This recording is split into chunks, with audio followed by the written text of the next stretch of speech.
Bonjour à tous et bienvenue sur la chaîne Evolution Partner, le partenaire de votre évolution.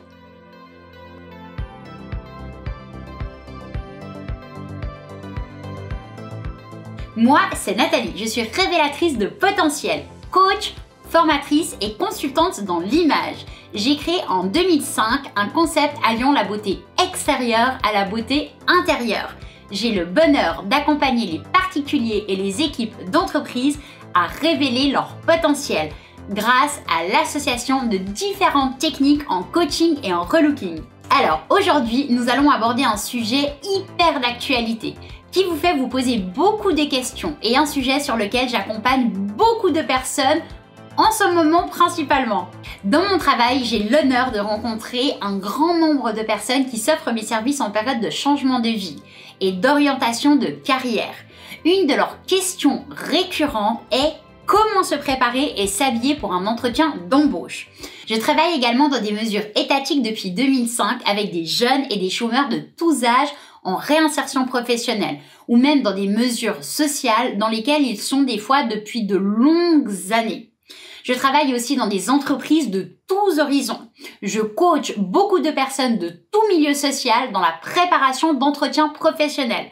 Je coach et relook aussi notamment des politiciens et il m'arrive fréquemment d'être active dans des démarches de recherche personnelle dans différentes entreprises. Je crois donc pouvoir dire que j'ai aujourd'hui une grande expérience dans les entretiens d'embauche. C'est d'ailleurs un domaine dans lequel je suis arrivée complètement par hasard au fil de mes collaborations et de mes expériences professionnelles. Et c'est définitivement un domaine qui me passionne et dans lequel je continue à apprendre et à suivre des formations. Et comme je vous l'ai déjà dit, dans mon travail, je passe moi-même des entretiens d'une certaine manière à la signature de chacun de mes contrats, principalement en entreprise où je dois bien évidemment me vendre et aussi préparer et proposer des projets personnalisés qui m'ont demandé beaucoup d'investissement. J'ai donc à chaque fois le désir de décrocher le contrat en me montrant forcément sous mon meilleur jour et en parvenant à présenter mon projet au mieux. J'ai donc aujourd'hui le plaisir avec cette vidéo de vous guider pas à pas afin de vous préparer à réussir votre entretien professionnel. Les règles incontournables à suivre selon votre secteur d'activité et aussi en bonus, vous donner les questions incontournables auxquelles il faut impérativement se préparer pour réussir son entretien. Et oui, il y a des questions qui reviennent presque à chaque fois et ça, peu importe le domaine de compétences dans lequel vous postulez. Je vous mets aussi juste ici les deux autres vidéos qui traitent des entretiens professionnels que je vous ai tournés et offerts ces dernières semaines. Mais avant tout, rappelez-vous que chaque métier mérite une attention particulière et que certains codes sont définitivement à connaître. C'est pourquoi plus vous serez bien préparé pour passer votre entretien, plus vous aurez une chance de ne pas passer inaperçu déjà et même de retenir positivement l'attention de votre recruteur. Car vous rêvez peut-être de travailler dans un secteur d'activité et une entreprise en particulier. Alors, si c'est le cas, dites-vous qu'en face de vous, vous allez rencontrer le recruteur qui lui aussi désire ardemment rencontrer la bonne personne pour son entreprise. Faire le bon choix. On pense souvent à la recherche d'emploi du côté du demandeur d'emploi. Mais le recruteur qui vous reçoit demande lui aussi de trouver la personne idéale. Gardez en mémoire que le recruteur que vous rencontrez a un réel besoin, parfois une problématique à résoudre absolument, et que vous êtes la personne là pour résoudre son problème. Elle a le souhait de faire le meilleur choix. Alors, soyez-en conscient et donnez votre maximum pour atteindre ce que vous désirez et ainsi montrer à votre interlocuteur que vous êtes la bonne personne, prête à tout déchirer et que vous ne les décevrez pas une fois engagés. Une bonne préparation de l'entretien est donc primordiale et elle peut véritablement faire toute la différence. Alors, comment se prépare-t-on efficacement pour réussir un entretien d'embauche ? Je coach toujours autour de 3 axes afin d'être fin prêt à passer brillamment un entretien. Le dossier de candidature, votre disponibilité et réactivité, et pour finir, votre préparation physique et intellectuelle. 1. Déjà, il y a le dossier.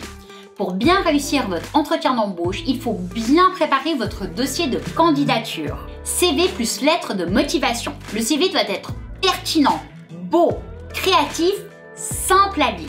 Et il va débuter par vos coordonnées, idéalement une jolie photo sobre, sérieuse et adaptée au milieu dans lequel vous postulez, accompagnée d'une phrase d'accroche éloquente. C'est un petit plus qui fait souvent la différence dans une centaine de postulations. Et par éloquente, j'entends qu'il suscite l'intérêt et la sympathie. Quant à la lettre, elle doit être courte, claire et propre, motivante avec des éléments intéressants et concrets. Évitez bien évidemment les fautes d'orthographe et soyez surtout original. Distinguez-vous en évitant les phrases bateaux que les 3/4 des CV contiennent. Pensez toujours que vous écrivez à l'entreprise qui peut-être changera positivement votre vie. Donnez tout car vous désirez à tout prix obtenir ce job.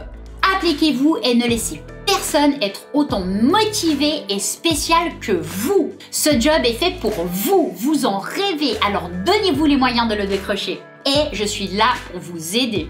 Mais par pitié, arrêtez d'accumuler les postulations sans réellement vous y investir.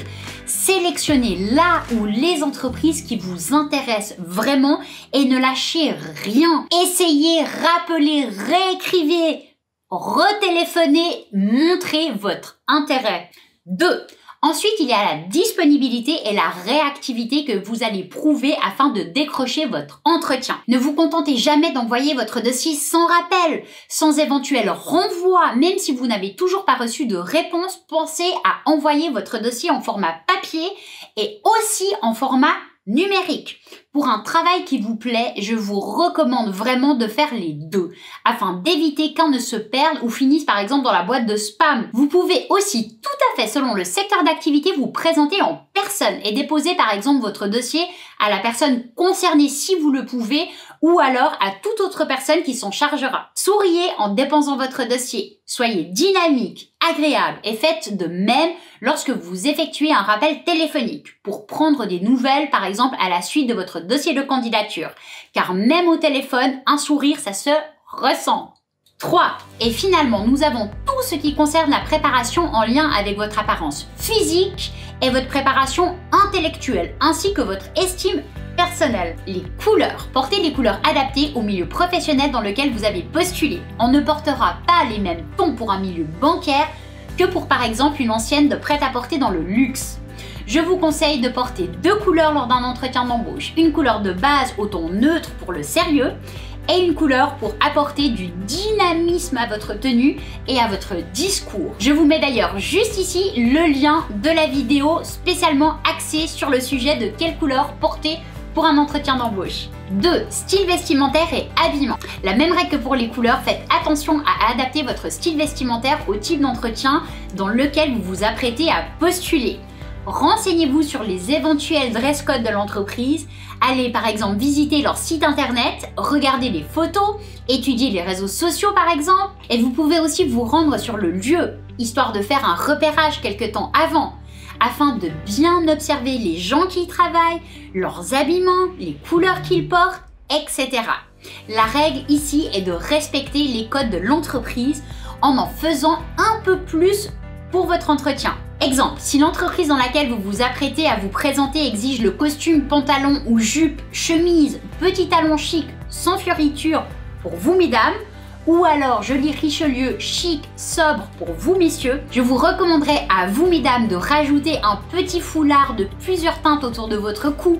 Ça vous rajoutera du caractère, du dynamisme et de plus vous correspondrez au code de l'entreprise, vous semblerez adapté en amenant un petit plus, sans toutefois en faire trop et vous faire remarquer inutilement. Et pour vous messieurs, je peux vous conseiller de porter également une touche de couleur supplémentaire et moderne, par exemple en pochette sur la veste. 3. Forme, morphologie et milieu professionnel. La même règle que pour les couleurs, le style et l'habillement. Faites attention à adopter les formes de vêtements que vous porterez au type d'entreprise dans laquelle vous vous apprêtez à postuler. Par exemple, en ce moment, les costumes XXL, le color block comme j'ai fait aujourd'hui sont hyper tendance. Toutefois, tout le monde ne suit pas nécessairement les tendances de mode. En portant donc ce style de look décontracté, chic, super mode, certes, en banque, en assurance ou dans un type de bureau au style plutôt strict, vous allez passer pour un extraterrestre. Je vous le déconseille donc fortement. Misez plutôt sur la sobriété avec une touche en plus, mais pas trop non plus. Par contre, si vous vous présentez dans une boutique de mode en tant par exemple que styliste ou encore comme community manager, portez-le et rajoutez-lui même une grosse ceinture et des boots de style western ou alors des stilettos hauts de couturier avec un hit bag par exemple. 4. Visagisme. En ce qui concerne votre visage, en termes de coiffure, préférez toujours de dégager votre visage. Évitez les touches de cheveux sur l'avant de votre visage qui risqueraient de vous cacher, vous fermer inconsciemment pour le ou les recruteurs. Rappelez-vous que pour un entretien professionnel, les maîtres mots sont l'ouverture, le sérieux, la sobriété et la propreté. 5. Le regard. Attention aux yeux dirigés vers le bas ou qui partent de tous les côtés en permanence. Essayez de maintenir le plus possible le regard avec votre interlocuteur avec un certain naturel. Des sourires, des yeux qui bougent, mais dans un certain dynamisme posé, calme, serein. On sous-estime tellement souvent le rôle du regard dans un entretien et pourtant on dit que les yeux sont le reflet de notre âme. N'hésitez donc pas à vous entraîner avec une personne bienveillante de votre entourage. Tout est une question d'entraînement. Ne vous inquiétez pas, ça va venir, c'est sûr.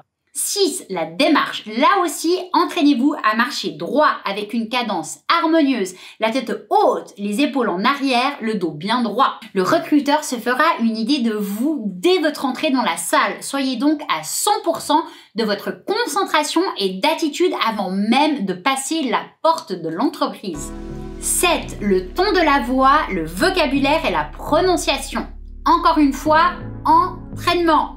Travaillez votre voix, exprimez-vous audiblement, ne criez pas mais ne chuchotez pas non plus.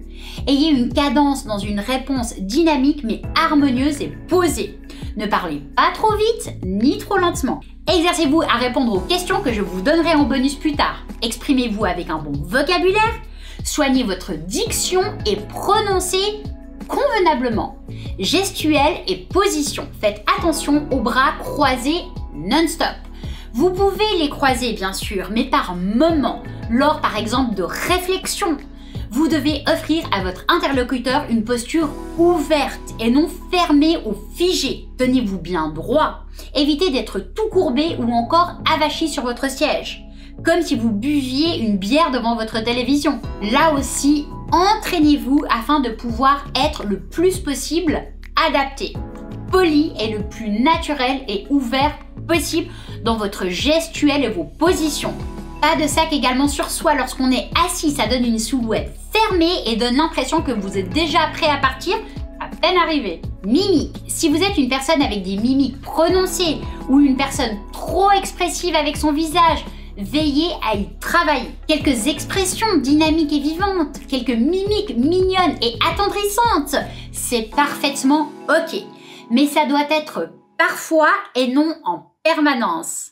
10. La proximité. Tenez-vous à bonne distance de votre interlocuteur. Ne vous tenez pas trop loin, ce qui pourrait être interprété comme une distance désagréable et incompréhensible, mais ne vous rapprochez pas non plus trop de manière à lui manger son espace et instaurer un certain malaise chez lui.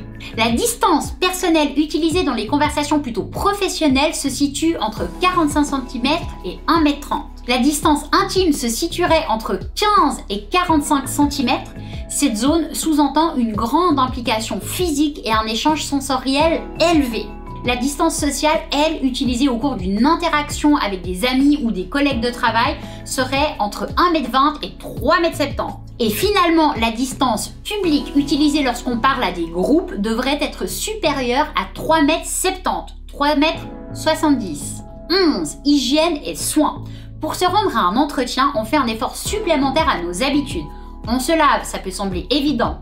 On se parfume sans en faire trop et on fait attention à ne pas utiliser des odeurs trop fortes qui ne plaisent pas nécessairement à tout le monde et peuvent même parfois évoquer de mauvais souvenirs. Comme par exemple le parfum Jean-Paul Gaultier, le mâle. Et chez la femme, par exemple, Hypnotique de Poison. Ce sont pas de parfums qui sentent mauvais, on est bien d'accord. Ce sont simplement des parfums hyper connus, des parfums qui ont une senteur extrêmement forte. Et en plus de ça, qui très certainement évoqueront des souvenirs à votre recruteur tellement ils sont connus et portés. On se présente aussi avec des habits propres. Si vous avez une tâche qui vient d'être faite par exemple sur le chemin, excusez-vous-en immédiatement afin de régler le problème et d'éviter que votre interlocuteur ne le remarque et en soit distrait. Alors oui, le ou les recruteurs la regarderont avec insistance une fois avouée, mais au moins ils seront au courant de ce qui vous est arrivé et donc pas dérangés par la suite. Comme dans tout, faute avouée est à moitié pardonnée. Vos dents devront être propres, fraîchement nettoyées. Ayez toujours sur vous une brosse à dents et du dentifrice. Évitez de sentir la fumée et pour ce faire, aspergez-vous la bouche d'un spray buccal en plus du lavage de vos dents. Portez du déodorant pour éviter la transpiration et les mauvaises odeurs. Vos cheveux seront lavés, beaux et brillants, sans pellicule disgracieuse. Vos mains hydratées, pas rongées, une jolie manicure pour vous mesdames. Et vos chaussures seront propres, aussi bien dessous que dessus. 12. Humilité et diplomatie en entreprise. Exprimez-vous avec politesse.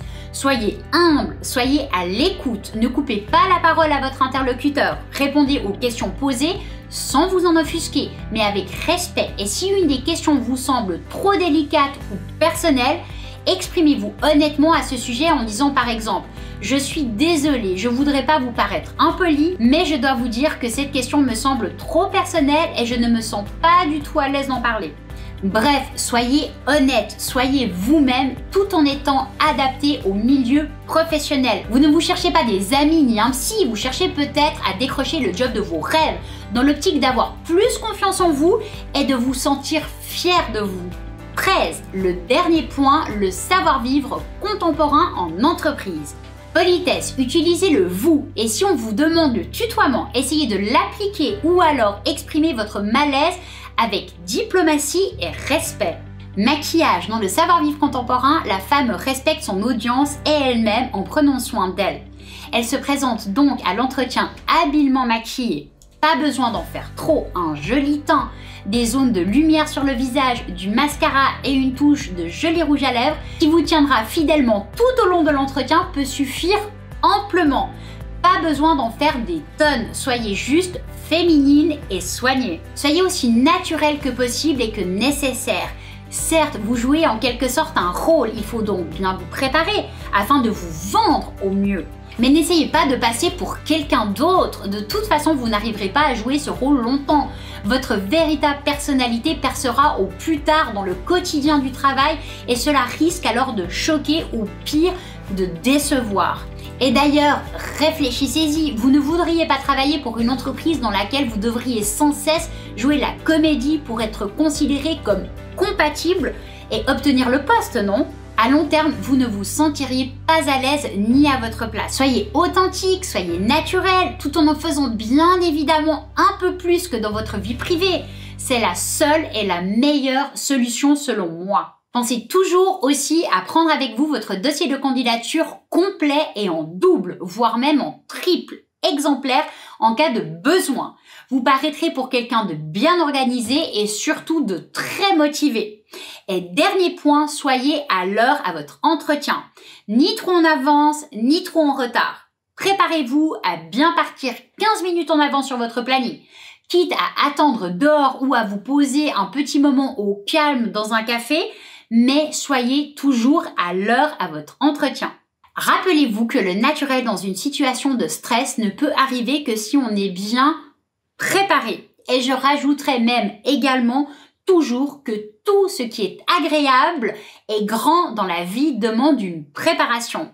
Et la joie se trouve déjà souvent dans cette préparation. Rien n'arrive sans application et sans investissement. Bonus, quelles sont les questions les plus fréquemment posées lors d'un entretien d'embauche ? Celles pour lesquelles je vous recommande toujours de vous préparer et de vous entraîner à y répondre. Parlez-moi de vous. Pourquoi cet entretien aujourd'hui ? Parlez-moi de votre parcours professionnel en quelques mots. Quelles sont vos expériences professionnelles ? Ce que votre parcours vous a apporté, vos compétences. Comment avez-vous connu notre entreprise ? Pourquoi notre entreprise ? Qu'est-ce que vous pourriez nous apporter ? Pourquoi on vous engagerait vous plutôt que quelqu'un d'autre ? Pourquoi ce métier ? Citez-moi 3 de vos qualités, vos meilleurs atouts, vos points forts. Pour marquer des points en entretien d'embauche, vous allez devoir vous présenter sous votre meilleur jour.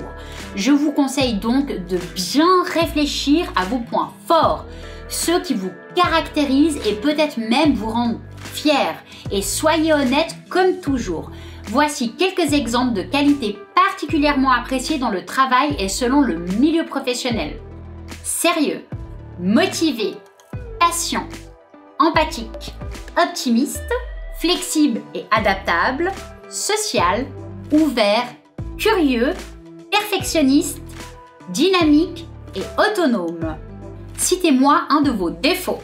Alors là, c'est plus tricky. Ne commencez pas à parler par exemple du fait que vous pouvez vous énerver rapidement ou que vous êtes bordélique, parfois même fainéant. Non, ça c'est l'honnêteté, oui, mais ça appartient à votre vie privée. Dans le travail, on fait l'effort de ne pas venir avec ce genre de défauts. Bref, voici un aperçu des défauts acceptables en entretien.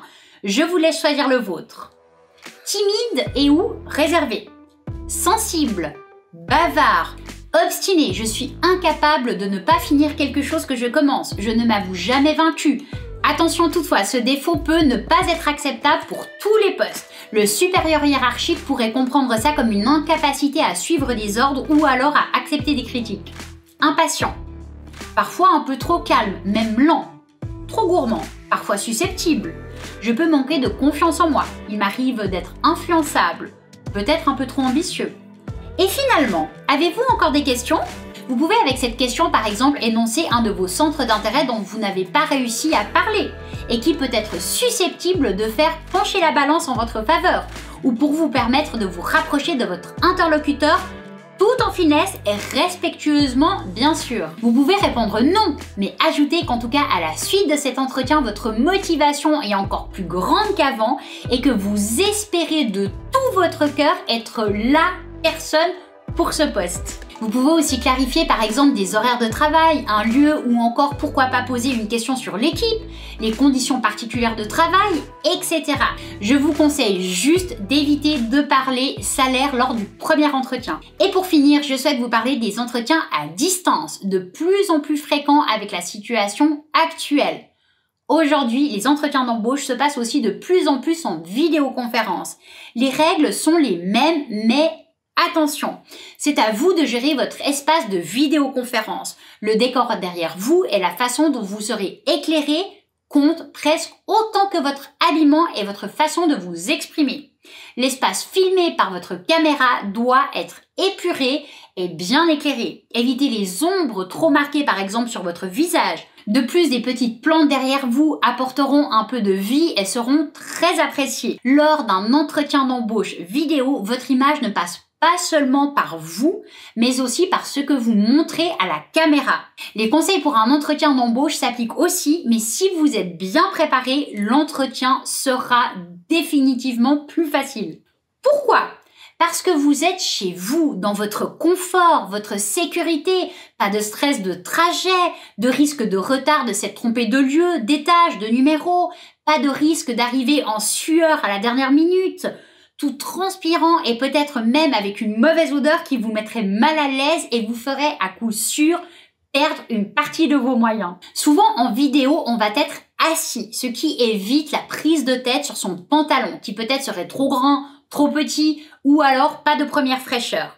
Malgré tout, attention, ne faites jamais l'entretien vidéo en short ou en caleçon ou en pantalon d'intérieur. Pensez toujours qu'il y a une probabilité où vous deviez vous lever. Bref, depuis chez vous, je vous le dis, c'est plus facile au niveau en tout cas de votre image. Par contre, travaillez votre regard. Il sera très important que vous regardiez toujours bien votre écran et non la télévision, votre téléphone ou toute autre chose. Gardez bien votre regard centré sur votre ou vos interlocuteurs. Souriez et ayez le visage détendu. Je conseille toujours de s'entraîner devant un miroir et aussi avec des proches en vidéo si vous avez la possibilité de le faire avant. Ensuite, pour les entretiens en vidéo, travaillez votre gestuelle.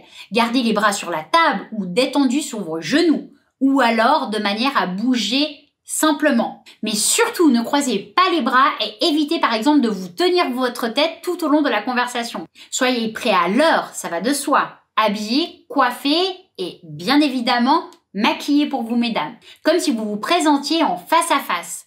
Et testez votre micro, votre matériel et votre caméra avant de commencer l'entretien. Voilà, à présent vous savez tout. Vous avez tout pour bien faire. Je souhaite bonne chance à tous ceux qui ont un entretien d'embauche prochainement et j'espère que je vous aurai apporté une aide précieuse. En tout cas, moi, j'ai adoré me replonger dans mes dossiers d'entretien d'embauche depuis 2005 et éplucher tous mes résumés de formation pour vous créer ces vidéos sur ce sujet passionnant et tellement important. Et si jamais vous avez besoin d'un accompagnement supplémentaire, je vous invite à choisir notre service spécial réinsertion professionnelle. Je vous le mets juste ici et ensemble, nous ferons en sorte que vous décrochiez le job de vos rêves. Ce service est accessible à tous et à toutes, en privé ou en groupe.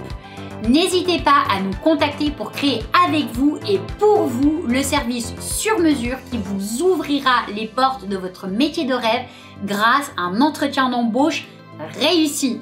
Tous les liens seront comme à chaque fois en description. Et surtout, encore une fois, je vous le répète, rappelez-vous que pour être le plus naturel possible lors de vos rencontres, vous devez impérativement vous préparer. Et aussi, le feeling est un facteur décisionnel très important lors d'un entretien d'embauche. Nous n'avons pas tous les mêmes affinités et ça compte pour être bien au travail. Alors, si le feeling n'est pas passé, ne vous inquiétez pas. C'est juste que ce job était fait pour quelqu'un d'autre et votre job à vous va arriver très prochainement. Je vous remercie d'avoir visionné cette vidéo jusqu'à la fin. Merci de me mettre aussi un pouce vers le haut. Vous abonner si ce n'est pas encore fait. Activez la cloche pour être informé de la sortie de chacune de nos vidéos. N'hésitez pas aussi à partager la vidéo autour de vous. Je suis persuadée que ce type de vidéo intéressera beaucoup de personnes et surtout qu'elle pourrait être super utile, surtout en cette période. Pour tous ceux qui auraient des questions ou qui souhaiteraient échanger avec moi, je vous invite à vous exprimer dans les commentaires de la vidéo. Je me ferai une joie de vous répondre et qui sait, peut-être que votre commentaire pourra en aider certains. Et rappelez-vous, nous avons tous quelque chose de bon à offrir. Vous êtes unique et merveilleux. Soyez fiers de vous. Croyez en vous et laissez-nous révéler votre potentiel. Cœur sur vous et vos proches. Bye!